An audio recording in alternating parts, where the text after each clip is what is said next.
Hey, good afternoon, everybody. It's April 26, 2023, and we are in the Old Testament, and we're in the book of Leviticus. We're going to read chapter 22, verse 17 to 33 today. So, a nice little short section here.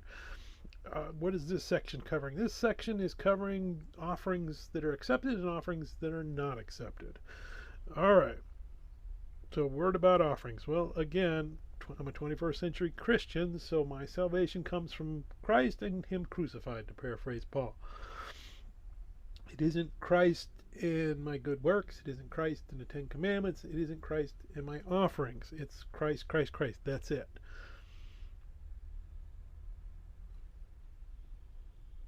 So why do we offer? Well, offerings for us as a Christian is coming out of our I don't know, our generosity, our blessings, and their gifts. We see that in the Old Testament. We come together and you know what, I've got more than I need and you don't have enough. Well, hey, take my extra, you can have it. Oh, you know what, you've got hungry kids at home. You know what, me missing a meal isn't going to bother me that much. Here, take my food and you go give it to them. So it's generosity out of our hearts. We're not asking for anything, we're not seeking anything. It's not raising our status with God or Jesus any at all. It's just generosity. That's Christian giving, basically, in a nutshell. Now, Old Testament, you're making offerings for atonement, so you are expecting something. You know, that's why that's called a sacrifice. That's why it's called a sacrifice. We don't sacrifice, we give. They sacrifice. They were given something, and they were hoping to get something in return, which was a little bit of atonement to cover the sins until they get to the next year and need to be atoned for again. So when we're reading this section, that's not what we want to pull out of here. Is that sacrificial system? What we want to pull out of here is what does it mean to give something to God that He's going to kind of take notice of? Not that we give to get notice of God, but God's saying, hey, you know what? Give me things that are unblemished. Give me good things. Give me your first fruit. Don't give me your junk. Don't give me your garbage. Don't give me stuff that you don't want anymore. Now, as a Christian, I can see that. Hey, you know what? You come and tell me, oh, I'm in need and I need something. I'm not going to go look through my garbage and say, oh, there you go, take whatever's in my garbage. That's not really giving. I don't know what to call that. Again, giving for me as a Christian is, well, oh, you need help? Here, let me help you. And, well, how can I repay you? You don't need to repay me. I got a kingdom in heaven that I'm going to. That's more than enough for me. You know what? Share and share alike. If you can help me out somewhere down the line, help me out. If you can't help me out, help somebody else out. That pay it forward. That's a very Christian idea. I'm not giving because I want anything. I'm giving because I'm happy and it makes me happy, and I can see and hear it makes God happy if I'm giving good things to good people.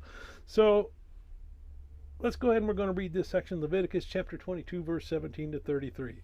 And the Lord spoke to Moses, saying, speak to Aaron and his sons and to all the children of Israel. Say to them, whatever man of the house of Israel or of the strangers in Israel who offers his sacrifice for any of his vows or for any of his freewill offerings, which they offer to the Lord as burnt offerings, you shall offer of your own free will a male without blemish from the cattle, from the sheep, or from the goats.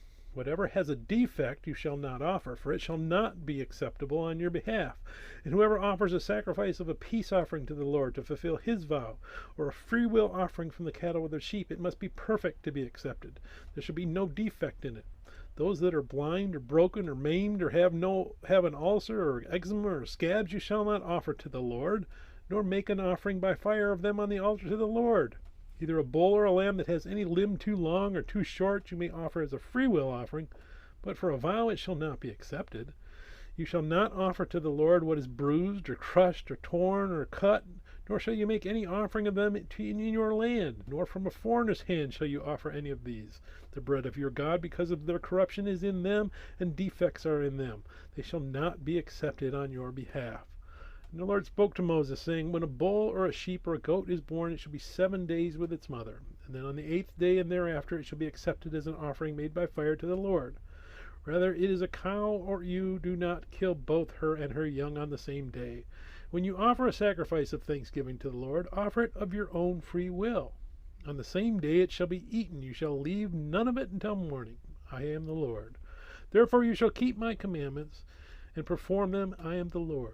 You shall not profane my holy name, but I will be hallowed among the children of Israel. I am the Lord who sanctifies you. who brought you out of the land of Egypt, to be your God. I am the Lord. May God bless the reading of his word. May God bless you. Bye.